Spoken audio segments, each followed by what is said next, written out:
आपके point of view से क्या और भी अर्थ हो सकती है? जी हाँ, मिसाल के तौर में हमें एक अर्थ मिली भी है जिसका नाम रखा है अर्थ 2.3।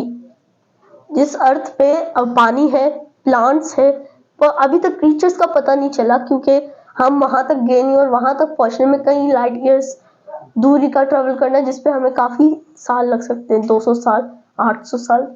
तो अभी हम इतने एडवांस नहीं हो कि हम अभी उस प्लेनेट पे जा सके। क्या आपको लगता है हम आगे फ्यूचर में वो टाइम मशीन वगैरह कुछ? अब ये मैं फ्यूचर तो नहीं जानता पर मुझे नहीं लगता ये सब। अगर बन भी गया तो अब टाइम ट्रैवल में काफी सारी होने की वजह से कुछ नई टाइम ट्रैवल बन जाएगी। क्या आपको लगता है हम मिल्की वे से बाहर जा सकते हैं? जी हाँ, मुझे लगता है पर उसको करने में हद से ज्यादा टाइम लग जाएगा। मिसाल के तौर पे मैंने अब व्हाइट होल की बात बताया, हम व्हाइट होल का भी यूज कर सकते हैं। हम एक यूनिवर्स से दूसरे यूनिवर्स तक ट्रैवल करने के लिए। एक यूनिवर्स से दूसरे यूनिवर्स तक इतना हमारे पास सोर्स भी तो होना चाहिए।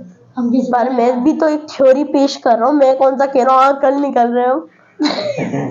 अभी आपका सवाल था कि हम व्हाइट होल में जिंदा रह सकते हैं।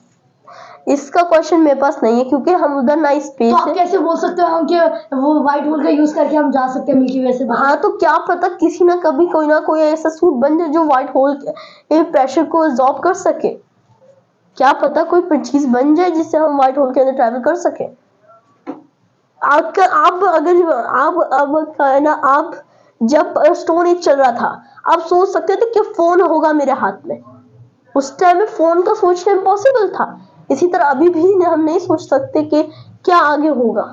हमें नहीं पता आगे क्या क्या हो सकता है। रिसर्च और साइंस के आगे सब जीरो। बेसिकली जो साइंस है वो भी अल्लाह ताला की एक कुदरत है। एस्ट्रो माइनिंग के हवाले से आपकी क्या राय है?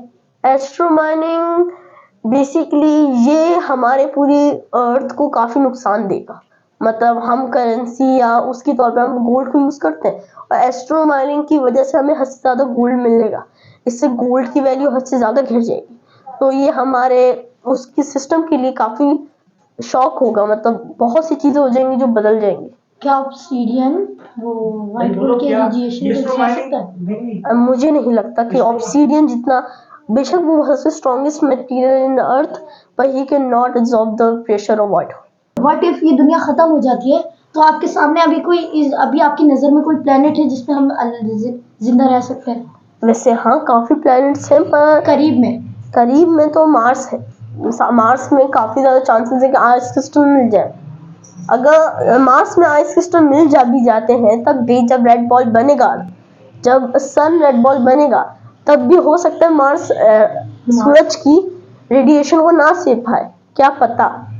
पर बस 23% चांसेस है कि मार्स सूरज की रेड बॉल, जब सन रेड बॉल बनेगा तो वो सूरज की रेडिएशन को एब्जॉर्ब कर सोलर सिस्टम के बाहर से सोलर सिस्टम तो बहुत एक प्लैनेट है जो बहुत मशहूर है, अर्थ 2.0।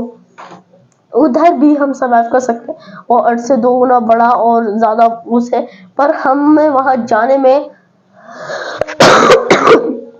800 साल से भी ज्यादा का वक्त लगेगा। तो मेरे ख्याल से अभी के लिए तो हम ऐसा कुछ नहीं कर सकते। मार्स पे जाने के लिए जितने भी रिसोर्सेज हैं आप बता सकते हैं कि कितने रिसोर्सेज चाहिए होंगे मुझे अंदाजा नहीं, क्योंकि हमें फिर वहां से स्टोन एज से स्टार्ट करना पड़ेगा। एक्चुअली नहीं, हमें वहां सोने से, क्योंकि आज तक मार्स में कोई इंसान गया ही नहीं है। वहां भी बस मशीनें गई, तो हमें ये भी नहीं पता कि वहां एयर है या नहीं। तो अभी के लिए इसका आंसर हमें नहीं दे सकता क्योंकि किसी को भी नहीं पता कि हमें कितने मटेरियल की यूज पड़ेगी। क्या पता अगर हम 4 सालों के वहाँ पर खेती बाड़ी का हमें किसको करना पड़ेगा। अगर हम वहां पे खेत फार्म कर पाएंगे तो हम रह लेंगे। वहां पे ऐसी मिट्टी है कि जिससे हम फार्म कर सकते हैं? या अगर वहां पे आइस क्रिस्टल मिल जाते हैं तो वहां पे पानी और मिट्टी तो कोई भी चलेगा। ग्लेशियर्स का तो पक्का नहीं, पर आइस क्रिस्टल हो सकता है मिल जाए। आपके मून लैंडिंग के बारे में क्या कहना है कि सच्ची में नासा वाले मून पे गए? हाँ, ऑफ कोर्स।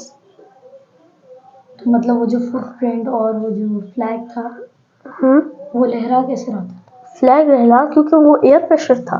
एयर नहीं है मार्स मून पे। हाँ तो मैंने कब बोला है यार, हम ह्यूमंस के अंदर है। जब हमने झंडे को, अब एक बात बताओ, हम एक मिट्टी है, इस मिट्टी के अंदर जरा सा भी पानी नहीं है तो ये एकदम ठोस होगी ना, तो इसके अंदर झंडा घुसाना आसान नहीं होगा। स्पेस में एयर नहीं है तो क्या मतलब वो लटक जाएगा?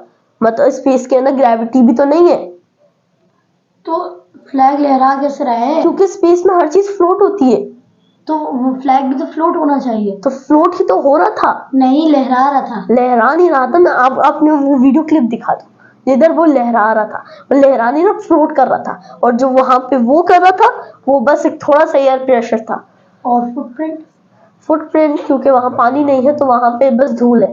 अब धूल के अंदर अपना हाथ रखोगे वो पूरा निशान बन जाएगा। नहीं, कैसे बनेगा? ये नहीं है। एयर नहीं है पर वहां पे वो तो है। मैं तो एयर नहीं है, ग्रेविटी है, हल्की सी ग्रेविटी है। बेशक स्पेस के हिसाब से थोड़ी सी ग्रेविटी ज्यादा है, पर उसकी वजह से आप मून पे जब कदम रखोगे तो पैर का निशान तो बनेगा, क्यों नहीं बनेगा? अच्छा, मेरे एक और है। एक और बात बताऊं, वो निशान काफी बिलियन ईयर्स तक नहीं मिटेगा, बिकॉज मून पे हवा ही नहीं है। व्हाट इफ आप स्पेस में घूम जाओ? स्पेस में घूम जाओ, पहली बात इसमें पर मटेरियल क्या क्या होंगे? आप नॉर्मल स्पेस सूट में। बस स्पेस सूट में ऑक्सीजन लेवल कितना है? फुल टैंकी फुल है। मतलब लेवल होता है ना, फुल है ना? मीडियम लार्ज इस तरह। लार्ज है ये। ठीक है, पूरा भरा हुआ है। खाने की सप्लाईज है? नहीं। तो मैं एक मुश्किल से एक दिन लूंगा, मुश्किल से। तो आप मैं ठंड से मतलब मैं पहले वहां पर ठंड बहुत होगी और मेरे को पानी की बिल्कुल जरूरत होगी हद से ज्यादा, वो वहां पे पानी नहीं है तो मैं मुश्किल से एक दिन रुकूंगा। या फिर मैं अगर मुझे जिंदा बचना है तो मैं अपना स्पेस सूट उतार दूंगा और जम जाऊंगा। और आप जो कह रहे थे हम ब्लैक होल में जाके मर जाते हैं, किस तरह मर जाएंगे? हम ब्लैक होल के अंदर जाके हम मरोगे नहीं, आप इमॉर्टल हो जाओगे। वो कैसे?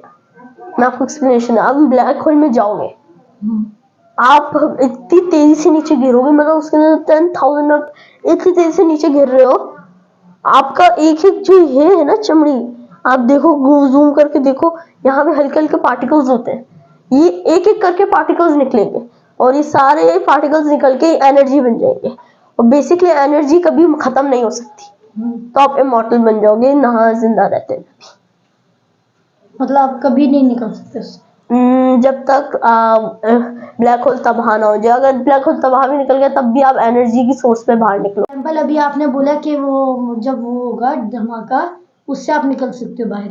मेरे क्वेश्चन है, अगर धमाका हुआ तो आपकी उसकी वो क्या नाम है उसका, रेडिएशन से आप कुछ नहीं होगा आपका? हो जाएगा, क्यों नहीं होगा? अभी आपने बोला इमोर्टल हो जाएंगे। हाँ इमॉर्टल होंगे पर एनर्जी किसी भी तरीके से डिस्ट्रॉय नहीं हो सकती। पर आप तो पहले ही मर चुके।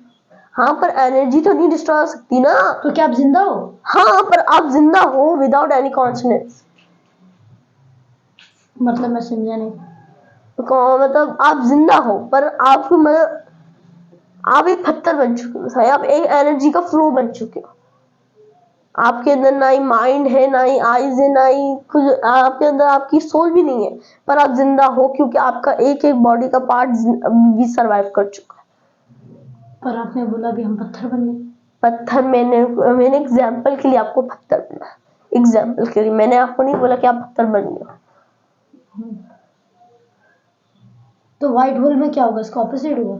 व्हाइट होल में आप देखें, हमें ब्लैक होल में पता है हद से ज्यादा वो है ग्रेविटी, पर वे व्हाइट होल के बारे में कुछ भी नहीं पता। लिटरली एक का हमें उसके बारे में शुरू थोड़ा सा पता है। क्या पता है कि उससे हम टाइम और स्पेस के बीच ट्रैवल करते हैं, हम इससे ज्यादा नहीं पता, इसलिए मुझे नहीं पता क्या होगा। तो आपकी जो थ्योरी थी व्हाइट होल के हवाले से, वो आपने बताई नहीं। मैंने बताई कि मेरे जरा चांद में कब्जा हो गया। हाँ एक थे इंसान, उनका नाम मुझे याद नहीं, यूएसए में उन्होंने है चांद पे कब्जा कर लिया, तो उधर कोई और की प्रॉपर्टी भी नहीं थी, इसलिए कोर्ट ने उनको, जो नेशनल यूएसए की गवर्नमेंट थी, उन्होंने मून को उसके नाम पे कर दिया और वो आज बेच रहा है। लोग खरीद भी रहे हैं। हाँ काफी एकड़ जमीन बिक भी चुकी। मतलब आपने मेजरमेंट कैसे की? अंदाजा जैसे अभी अमेरिका का एक जो शख्स आपने बताया वो बेच रहा है, जैसे थोड़े और कंट्री के हो गए कि ये आधी आधी ज़मीन बांटी जाए, जिसमें अमेरिका बोले इतने एकड़ ज़मीन मेरी है, नहीं चाइना बोले मेरी वहाँ से इतनी एकड़ है, तो ये एक इशू बन गया, ये कैसे होगा सर? पहली बात ये उसका मसला, ये मेरा मसला नहीं है। और दूसरी बात, अगर वो बेचेगा तो और गवर्नमेंट को वो स्टाम्प में साइन करेगा, प्रॉपर्टीज के पेपर्स होंगे ना। तो अभी आपने बोला बिक गई है, कैसे? बिक रही है, पता नहीं कैसे, वो तो उसको पता है ना। वो मेजरमेंट कैसे कर रहा है? मुझे नहीं पता, क्योंकि उसको पता है, उसने मून को खरीदा है, उसे पता है, वो बेच रहा है। मुझे बस वो आर्टिकल था एक छपा, चांद का सर्विस कैसा है? जिससे अर्थ का हम लोग कहते हैं गोल है, ठीक है, पर वो पूरी तरीके से गोल नहीं है। वहां पे कई माउंटेन्स वगैरह कुछ, तो वो पूरे से प्रॉपरली गोल नहीं है।